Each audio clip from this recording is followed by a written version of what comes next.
Over 4 years ago, I went to work at a warehouse in the small town that I'm from.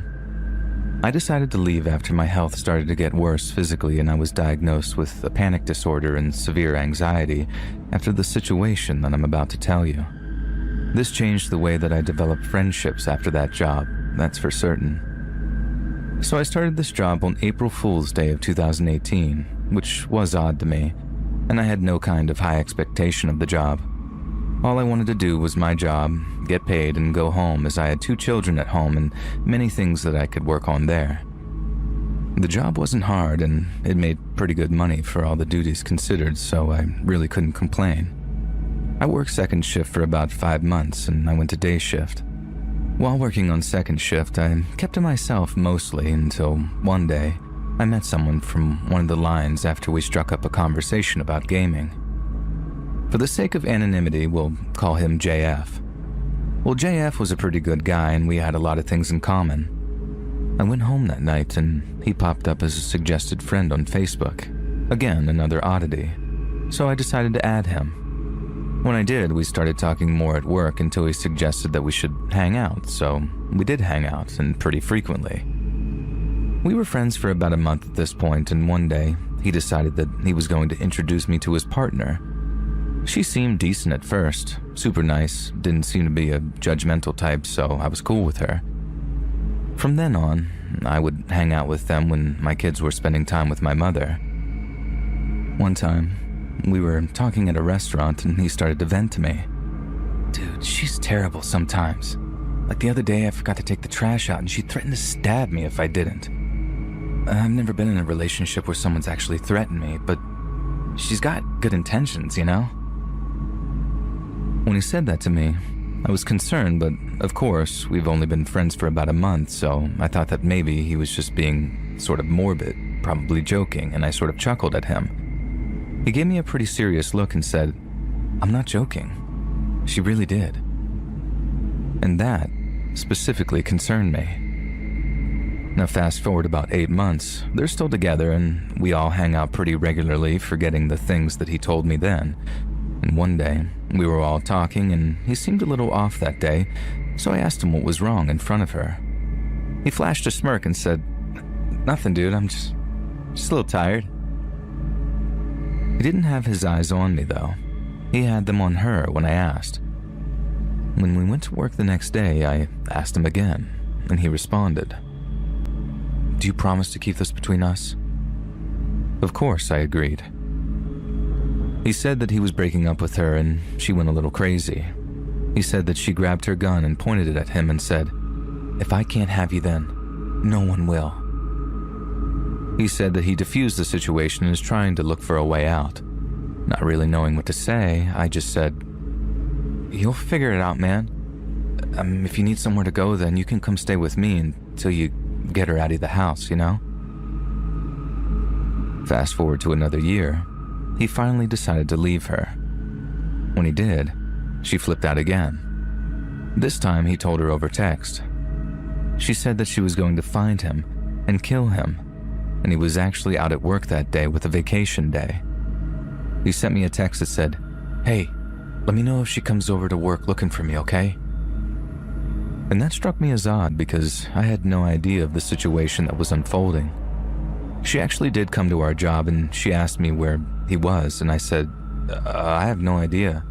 I thought he was with you guys. You went out of town or something." All she did was roll up her window and drive off.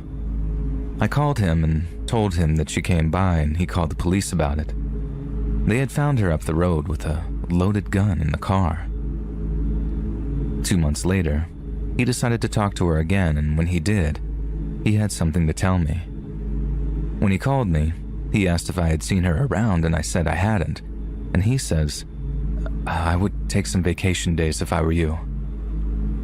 Dumbfounded, I asked him why, and he said to me, "Because she's out of jail, and her cousins are in town trying to find the people that she has personal vendettas with. You're one of them." At that point, I was terrified. I grabbed my kids and went out of town, took 2 weeks off of work. Come to find out that the next day, her and her cousins went to the next town over and shot 3 people in an apartment and killed them. I got the news about it the day after it happened. The reason why he knew that they were coming after me is because they made a Facebook Messenger group that he was included in and sent a list of names. Everyone regarded it as spam and decided to disregard the message, but he knew what it was. 3 of the names on that list were the people that they shot. The 4th name on that list was mine.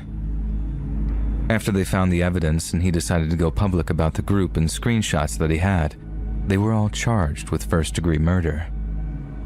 From then on, I was very careful about who I would stick my neck out for because even though he knew the context of that list and her intentions, he decided to not inform anyone else of what was going on.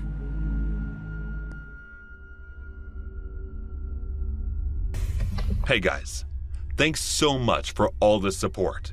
If you haven't subscribed to the channel yet, please feel free to do so. Don't pout, you are going to love this romantic adventure, my wife said while driving. Fine, I replied. Mary was determined to prove to me that she had been nothing but faithful to me and that she loved me with all her heart. That was the reason she was taking me on some romantic adventure to God knows where. Well, to be honest, I don't trust her. I used to, but not anymore since the day I saw a man coming out to my house when she was alone. I never saw or caught her in action, but my instincts were telling me something was wrong. I'm not saying that she was cheating on me, but whatever she was hiding was making me even more doubtful of her.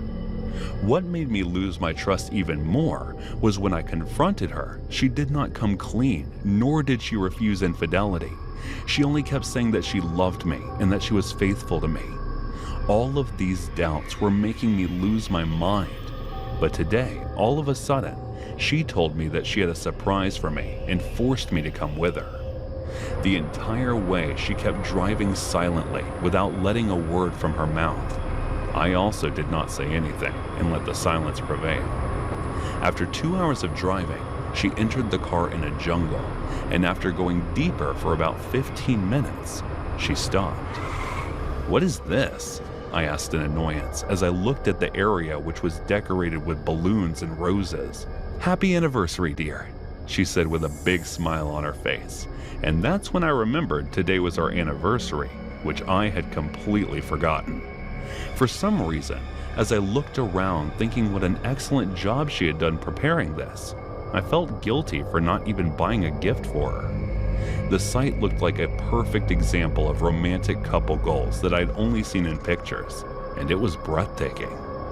"When did you do all this?" I asked hesitantly. "I've been preparing this for over a month now, and there is still a huge surprise left for you," she said in a slow, flirty tone while wrapping her arms around my neck. I figured it must be something naughty, a sexual surprise she is referring to. Thinking of that made me blush. I guess I could forgive her for one day since she put so much effort to give me such an amazing surprise. She took out 2 glasses, poured my favorite wine into them, and handed one to me. As she continued taking sips of wine through her glass, she put my favorite song on the speakers. "May I have this dance?" After putting her glass aside, she asked. I took her hand and started dancing with her. I was loving every second of this to the point where I started to have second thoughts about the doubts I had of her. That is when I saw the same man from back then coming in our direction, with 2 others carrying a huge white cake that resembled the one we had at our wedding. "That's Mark and his team. I hired them to prepare this surprise for you." I immediately realized that all this time, I was misunderstanding my wife when she was preparing all of this for me. Tears started falling from my eyes, which were reeking of the guilt I had been carrying around with me. They placed the cake on the middle wooden table and then left. "Thank you, honey. Thank you so much." After saying that, I leaned to kiss her, but she stopped me. "Hold that thought. First, take a look at your surprise." She gave me a weird smile and then turned her head to the cake. "What surprise?" I looked at where she was staring in surprise and then understood that it might be one of those cakes that have something hidden inside. I went ahead and removed the top part and froze in terror after seeing what was inside. You want to know what I saw 3 months ago when I went to your company for a surprise visit? You were suspecting me of infidelity, right? But you know what? I'm not the one sleeping with my secretary, she said without making eye contact with me. After that, she dipped her index finger into the cake and licked it while I stood there petrified looking at the chopped up body of Susan stuffed inside. She grabbed the knife that was beside the cake and cut herself a piece. So this is what betrayal tastes like, she said after taking a bite.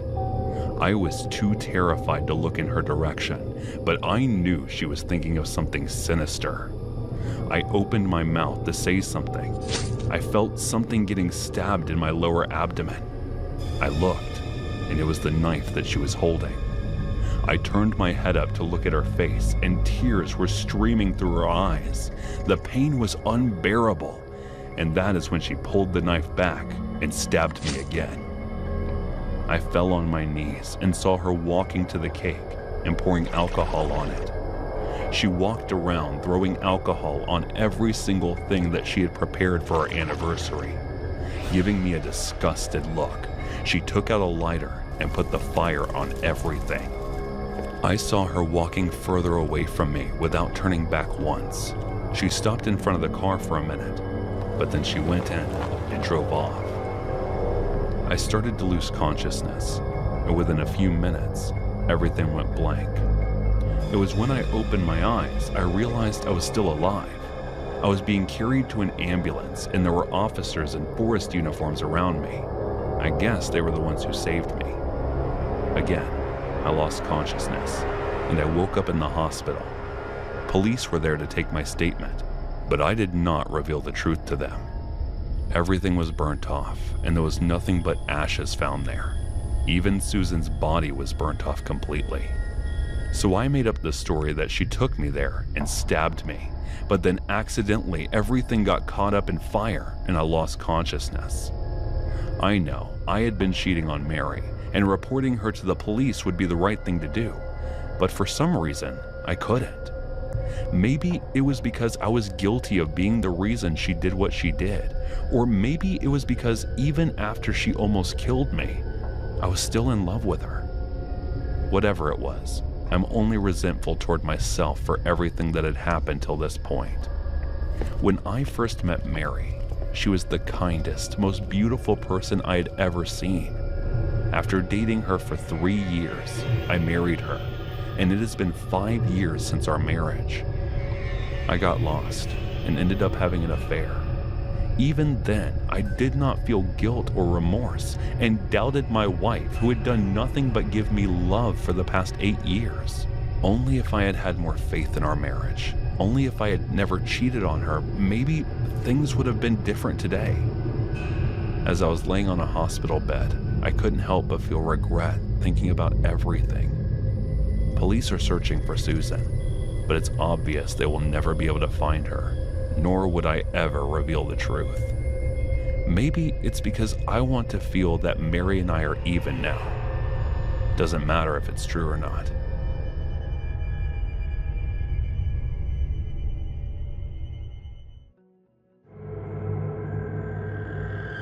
Okay, so for some background, I'm a female and the story takes place.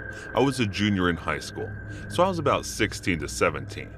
Throughout the story, I'm now a sophomore in college, so this is about 4 years ago.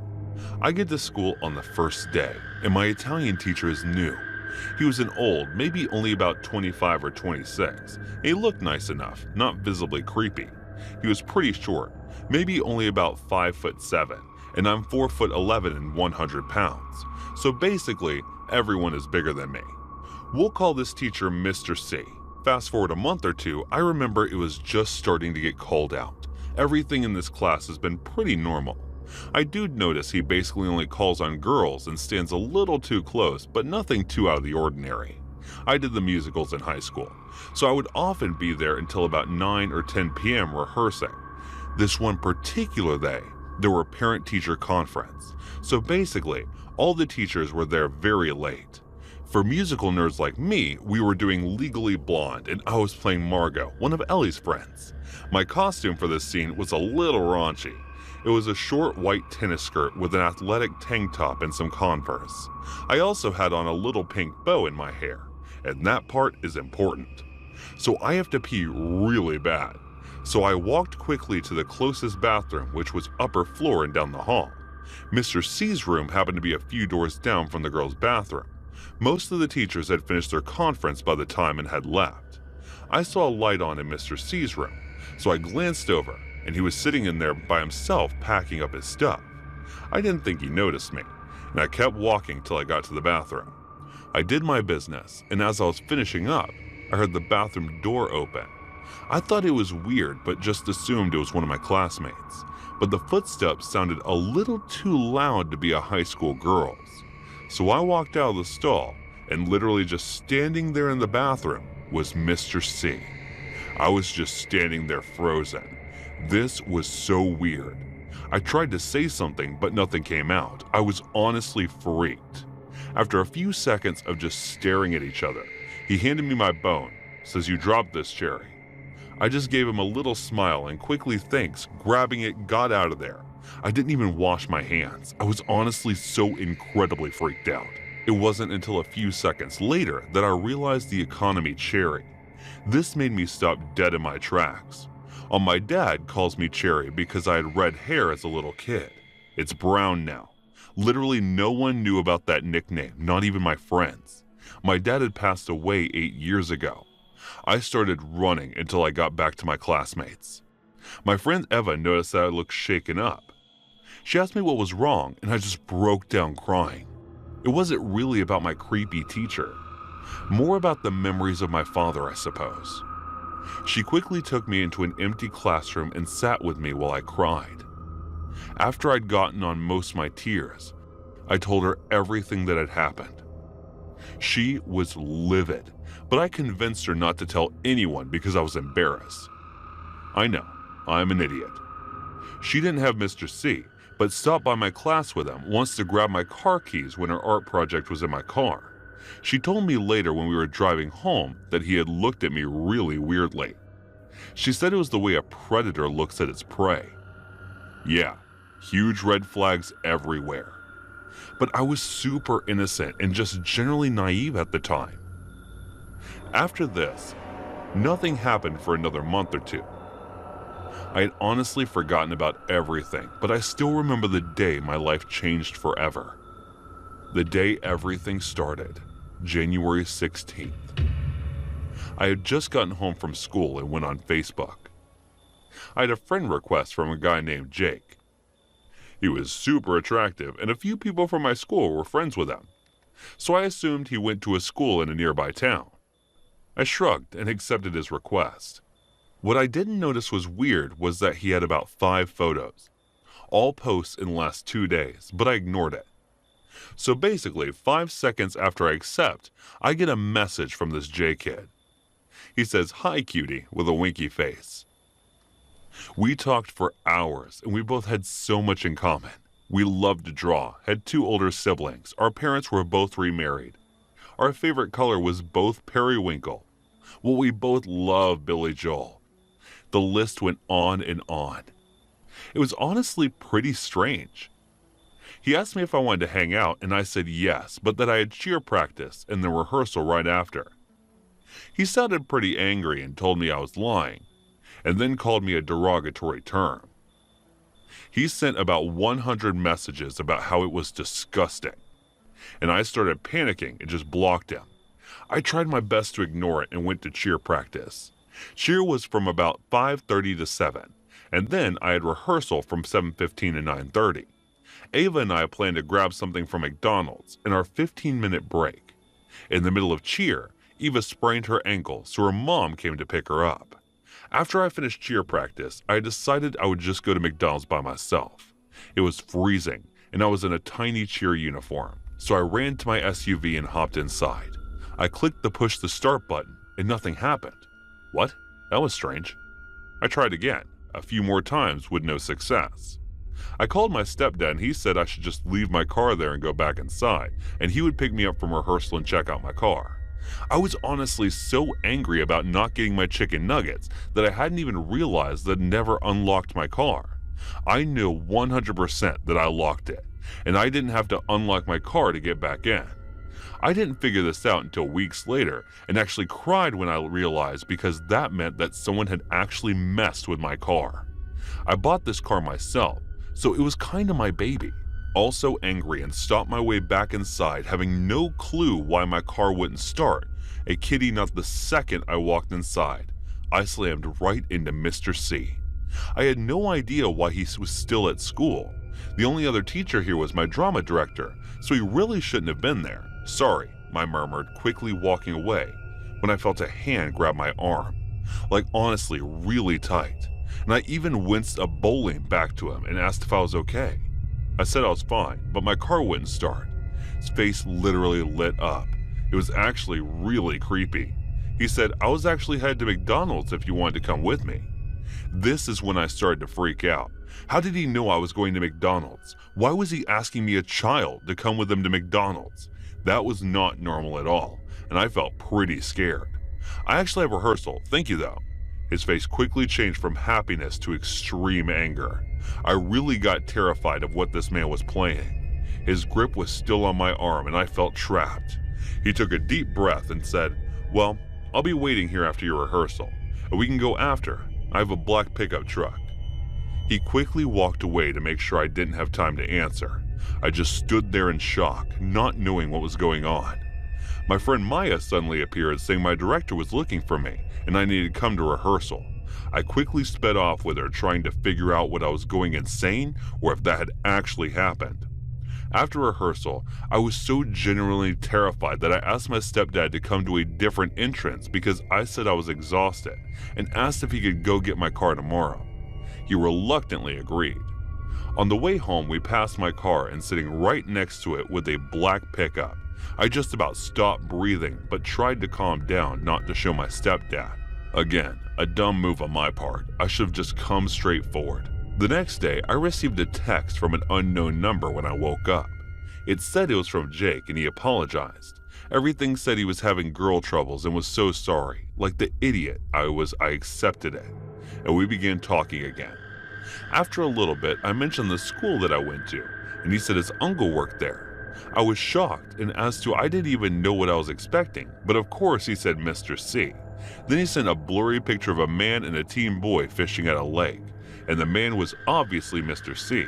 But the boy was not this Jake kid, like it was someone completely different and even in a different ethnicity. And then I realized that this person I was talking to was Mr. C. I immediately powered off my phone and just started crying. I was so freaked out. A mom walked into my room with my laundry and saw me sobbing. She asked what was wrong, and I broke down and told her everything. She flipped her lid on, called the cops, talked to my school. The next day, Mr. C wasn't in class. I found out a few weeks later that they found a ton of illicit images of children on his computer, and when they asked what his intentions were with me, he flat out said he was in love with me, wanted to get me pregnant, steal me, and marry me. Yeah, I'm still very traumatized after a few years. I know my story isn't as crazy as some people's, but it could have been much, much worse.